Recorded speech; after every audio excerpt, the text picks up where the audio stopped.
ओं गुरु ब्रह्मा गुरु विष्णु गुरुदेव महेश्वर ओं गुरु साक्षात् परम ब्रह्म तस्मै श्री गुरुवे नमः ओं जय गुरुदेवा नमः ओं विश्वकर्मणे नमः। नमस्कार दर्शक बंधु, मो वास्तुविद भागीरथी बिंदाणी मोर वास्तु संदेश चैनल आपको स्वागत करुच्ची। गत एपिसोड आपको भूमि खनन शिलान्यास ए विषय आपको दिग्दर्शन देती किसी छोटिया टिप्स देती। जो दर्शक मैंने मोर यही चैनल को देखुं लाइक और सब्सक्राइब करूँ। आउ जार कि वास्तु प्रॉब्लम किसी असुविधा अच्छी ताहले मते जोगाजोग करूँ। मोर फोन नंबर चली ओडिया मास अनुसार आम क्यों मसरे आज बुझेबी क्यों मसरे आपणकर गृह कार्य आरंभ करेंगे एवं क्यों तिथि एवं क्यों नक्षत्र रे आपण कले आपन को सुफल मिल। प्रथम आम जाना क्यों तिथि रे आप गृह प्रतिष्ठा गृह प्रवेश गृह शिलान्यास करवा। प्रथम है पंचमी तिथि, षष्ठी तिथि, सप्तमी तिथि, दशमी तिथि, द्वादशी तिथि, त्रयोदशी तिथि, पूर्णिमा तिथि। ये आपणकर तिथि अनुसार आपणकर गृह कार्य शिलान्यास यू जिन करेंगे। आउ गृह प्रतिष्ठा होची क्यों नक्षत्र करेंगे ताला पुष्य नक्षत्र, हस्ता नक्षत्र, स्वाति नक्षत्र, अनुराध नक्षत्र, उत्तराषाढ़ नक्षत्र, उत्तर फाल्गुनी नक्षत्र, उत्तर भाद्रपद नक्षत्र, धनिष्ठा नक्षत्र, रोहिणी नक्षत्र, शतभिषा नक्षत्र, रेवती नक्षत्र, चित्रा नक्षत्र, मृगशिरा नक्षत्र जदि सोमवार पड़ी ताहले आपण एई जो गृह प्रतिष्ठा हो शिलान्यास हो किंबा प्रवेश हो यही तिथि नक्षत्र गुड़ाक करेंगे ताला आपन को सुफल मिल। आड़िया मास अनुसार क्यों मास ना श्रावण मास, मार्गशीर मास गुरुवार पड़ी, माघ मास पड़ी ताहले यहाँ बेस्ट हम। ओडिया मास अनुसार आपणकर कौन हो ना वास्तु माने गृह कार्य आरंभ करिवार। आउ क्यों तिथि रे आपण माने खनन करेंगे ना कि भूमि पूजन करेंगे ना कि बेसिकाली तिथि अनुसार चतुर्थी, नवमी, चतुर्दशी, अमावास्या आउ भद्रा, द्वितीया, सप्तमी और द्वादशी यही नक्षत्र गुड़ाक आपण भूमि पूजन करेंगे ना कि खनन करेंगे ना कि शिलान्यास करेंगे ना कि प्रवेश करेंगे ना।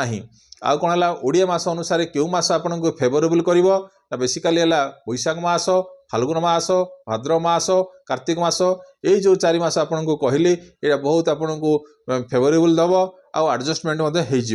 तो यह आपणकर आज जनइली शुभ तिथि शुभ नक्षत्र आउ कौ मास अनुसार आपणकर भल रहिबो एवं क्यों तिथि रे आपण खनन करेंगे ना आउ क्योंटा आपणकर फेवरेबल मास एतिक विषय आपको जनइली।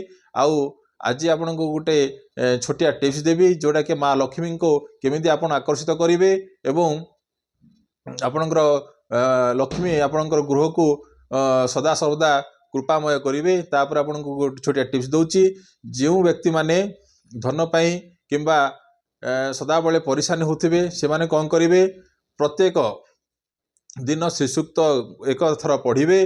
तत्सहित छोटिया टिप्स होची प्रत्येक गुरुवार दिन कौन करेंगे स्नान उपरांत कौन करेंगे स्नान सारी कौन करेंगे एक चुटकी हलदी नहीं ताकू कौन करेंगे गंगा जल रे गोले देवे। कौन करेंगे गंगा जल गोले कौन करेंगे ओम श्री महालक्ष्मी नम कौन ओम श्री महालक्ष्मी नम 108 थर पाठ माने पढ़ी ताकू कौन करेंगे गृहर सबु जगार छिटा मारे है 108 थर माने पढ़ी कौन गृह 108 थर छिटा मारे माने से मुख्य द्वार पाखे से पढ़ी 108 थर पढ़ी छिटा मारे कले कौन हम से कौन हम यही जो मंत्रटा ओम श्री महालक्ष्मी नम कही 108 थर होपर आप छिटा मारे आरंभ करेंगे मुख्य द्वार पाखे पकेबे। तो यह द्वारा कौन हो प्रत्येक गुरुवार दिन एमती जदि करेंगे माँ लक्ष्मी कृपा मिल आदि आशीर्वाद मिल जहाँ भी किसी हो माँ लक्ष्मी आपन पाखे संतुष्टि प्रकाश करेंगे।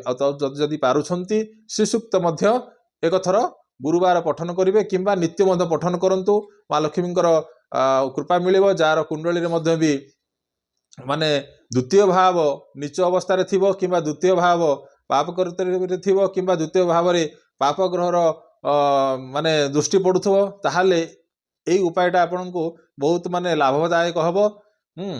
ये आपनकर छोटिया टिप्स टी कहली जो व्यक्ति माने मोर दर्शक माने यही वास्तु संदेश चैनल को देखुं लाइक सब्सक्राइब करूँ जहाँफल आपको मु आगामी दिन में आउ किसी तथ्य आपन उपस्थापन करी। नमस्कार।